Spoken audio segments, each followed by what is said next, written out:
Hello and welcome to this film, which is all about ionic substances and how their structure can be used to explain their properties.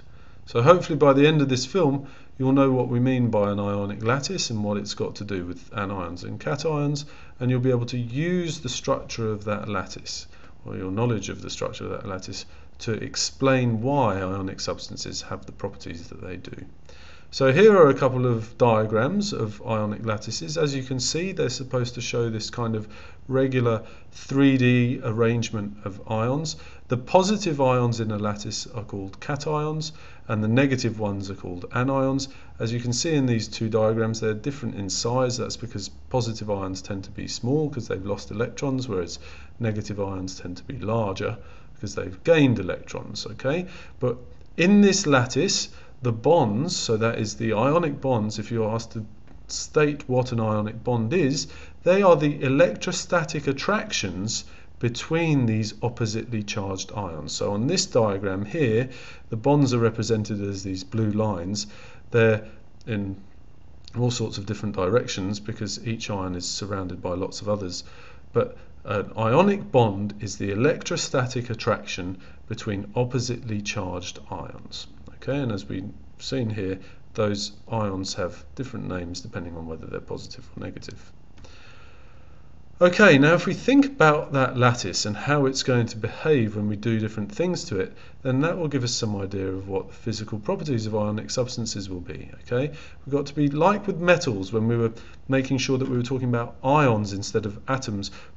We've got to be really careful with our terminology, because if you use the wrong terminology, it can sound like you don't know what you're talking about, or as if you're imagining the structure wrong. So, when we're talking about conductivity, we're talking most about electricity here, and we're going to consider it in the solid, in the liquid, and in the aqueous state. So that is to say, dissolved in water when they're liquid, so that is molten, and when they're solid. Okay. I suppose I could add to this list melting point.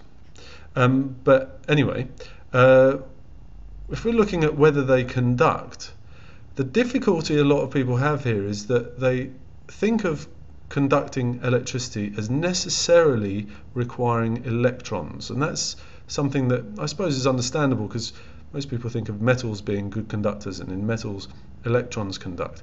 But we've got to be clear about the fact that when an ionic substance conducts, which it doesn't always, but when an ionic substance conducts, it's not electrons moving, it's ions moving. Okay?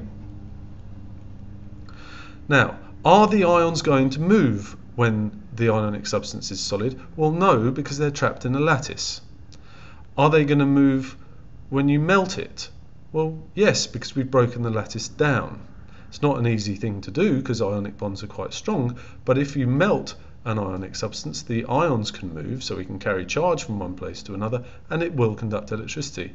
Similarly, if you dissolve an ionic substance in water, you've broken the lattice down, so the ions can move. It's got nothing to do with electrons moving, okay?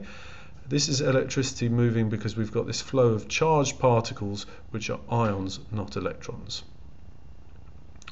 Ionic substances tend to be soluble, and that's because of the strong forces that the ions can form with water molecules. But we don't really need to explain that too much. We just need to be able to state the fact that these things are soluble in water.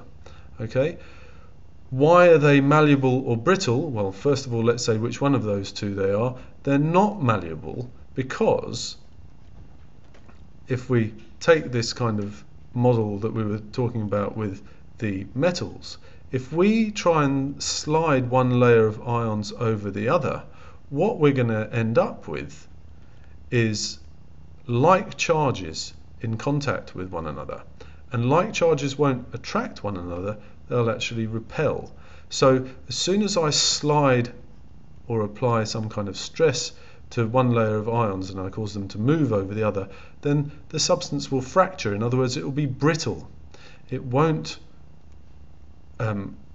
stay in one piece if I try and change its shape. It will fracture. And as I said, we ought to know about melting points with ionic substances as well, and this is simply to do with the fact that because ionic bonds, or these electrostatic attractions between oppositely charged ions, are very strong in general.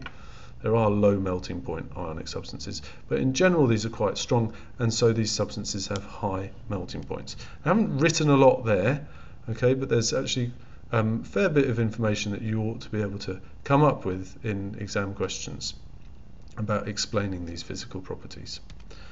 Okay, so hopefully you now know, if you didn't know already before, what an ionic lattice looks like, and you can relate this ionic lattice's structure to physical properties such as conductivity, brittleness, melting point, and solubility to some extent, but as I say, we didn't go into that in a great deal of detail. If you've got any comments or questions that you'd like to ask, then feel free to put something on YouTube or to come and find me and to talk to me about it.